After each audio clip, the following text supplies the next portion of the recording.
You know that thought that keeps popping up in your head on those long walks on the weekend or those morning runs? Maybe I should run a marathon, or could I run a marathon? And you're kind of left there thinking, is it now or never? Maybe you're in your 30s or 40s or even your 50s and you're still contemplating whether you could actually go and do it. But hey, life is full. I mean, you've got a busy work, you've probably got family, lots of social commitments, and the thought of going through a grueling training block seems pretty unsustainable. Now, most people think that to run a marathon, you just need to train harder, run further. But that is the issue, and that's why so many people don't make it to the start line because they get injured or they burn out. In this video, I'm going to be sharing with you the exact pillars, what you need to do to achieve your first marathon or chase down that PB marathon goal. Hi, I'm James Hudson and I'm a registered sport nutritionist as well as a runner, father, husband, and I make evidence-informed videos to help new runners master their nutrition and really learn sport nutrition and apply it to their routine so they've got the energy for their runs but also have energy left over for the important things in their life too. And if you stay with me to the end of this video, I'm going to share with you my 3-step framework that I build in with all my clients, especially the marathon runners, to help lift their energy levels and actually enjoy the process of working towards their first marathon. Let's get into it. Now, the first thing that I want to address with you is balance. Most of the time, clients come to me and they're absolutely exhausted.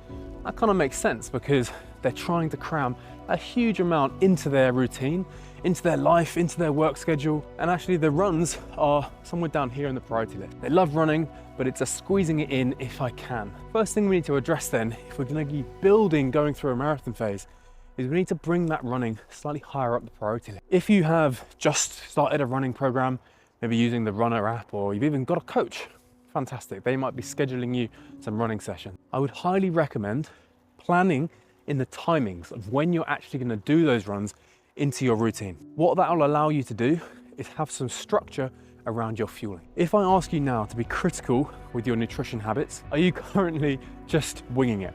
Where you're getting up, it's grab and go, it's this, and then you're low energy, then you're trying to push through based on discipline, and you're thinking, oh, it's just because I'm getting old that I'm struggling with energy here. Whereas actually, it's the fact that you haven't fueled for it, the fact that you haven't accounted for the extra movement in your day, or the run session that was an evening and now we're squeezing the next one in the following morning and we haven't had the time or opportunity or enough carbohydrate to top up that petrol tank. So I'm here to tell you it's not the fact that you're not disciplined enough or that you're getting old. It's actually the case that you haven't got the right nutrition coming in at the right time to support your running. So the runners who keep progressing from their 30s to their 40s to their 50s aren't the ones who just grind it out day after day and just push.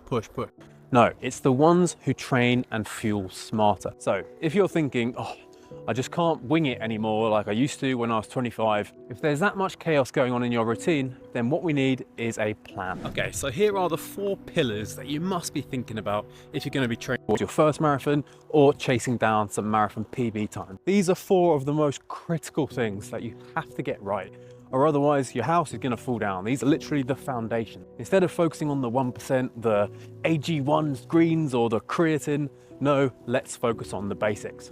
So the first thing is energy availability. You need to have enough energy to support the running and recovery that you're doing. I would highly recommend being critical, thinking, when do I run?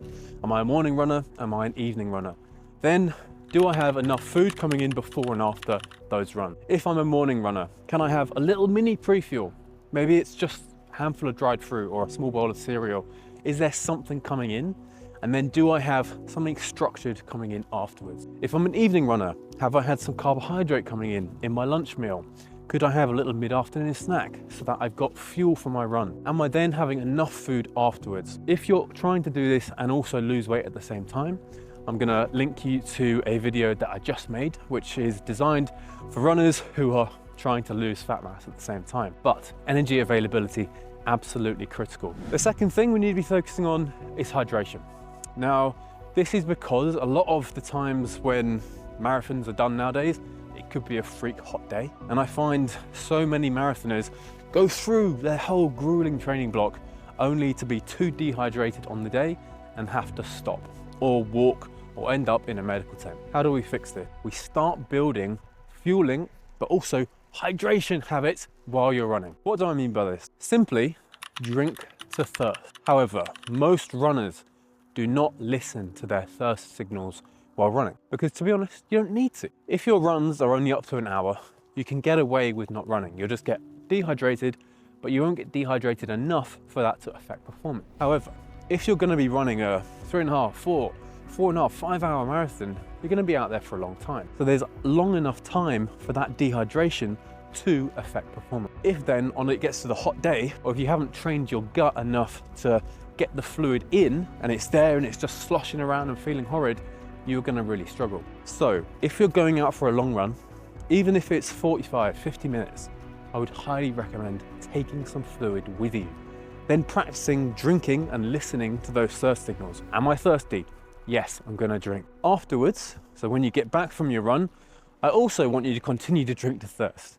But my focus here is having some fluid that you like the taste of. So if you are someone who runs in the morning and maybe you run on a treadmill, it's inside, it's quite hot, you lose a lot of sweat. When you get into work, have a few herbal teas there, something that's going to encourage you to want to drink and rehydrate so that you're then feeling good for the rest of the morning. Just turned around, heading back home now. The third thing that we need to discuss is going to be training your gut. So just like there that I mentioned, we're going to train your gut with some of the fluid coming in so that you're drinking to thirst and your tummy is going to be able to handle that. We also want to start training your gut with carbohydrate during your run. This is going to be critical. I would highly recommend that you try and get up to around 60 grams of carbohydrate per hour while you're running. If you're thinking, geez, that sounds like a lot. Yeah, it is a lot. It's roughly a gel every 30 minutes. However, to know how many grams of carbohydrate are in the gels, what you need to do is start reading the packs, seeing, oh, this gel has 22 grams of carbohydrate in. This one has 25, this one has 30, this one has 40. I need you to know how many grams of carbohydrate are in the fueling options that you're using, and then plan into your runs how many so that you can get up to that 60 grams of carbohydrate per hour. This may be one every 20 minutes if it's a smaller gel. It may be one every 30 minutes. If you can start this early into your running journey, even though your runs don't necessarily need you to fuel, it's just exposing your tummy, it's exposing your gut to getting used to tolerating carbohydrate when there's less blood flow in your gut. So if you can do this, then when you get to race day, you're going to be flying and you'll be less likely to have GI trouble or emergency trips to the toilet or feeling like you're nauseous or feeling sick because you've doubled down on the gels.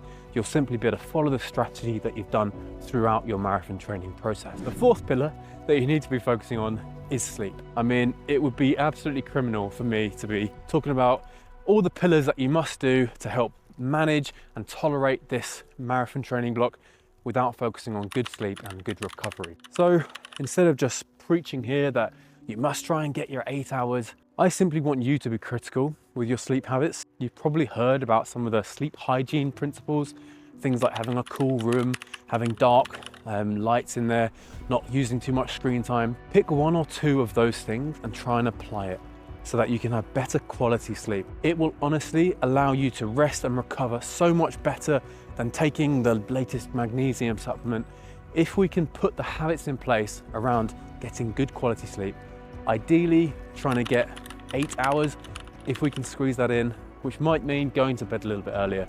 It might mean only watching one Netflix instead of two. It is going to reap its own rewards in terms of how you feel and how you adapt and recover to all the training that you're putting in. I mean, this is a great time to talk about my client, Kevin, who is a father. He was training and approaching a sub 4 hour marathon. His current PB was about a 4:10.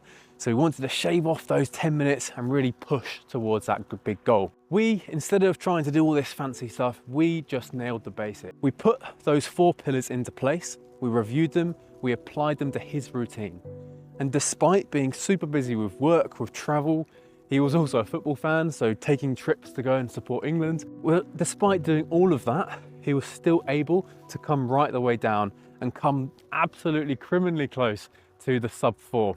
Coming in at 4 hours, I think it was 31. So despite not quite making sub 4, he still shaved off about 10 minutes from his PB time. Now, obviously hitting a massive marathon PB is great, but the best part for me was when Kevin said, James, I don't just have the energy now for the running, I've actually got more energy to spend with my family too. So what's the 3-step framework, James, that you're gonna put into place? Well, the first one is fuel, okay?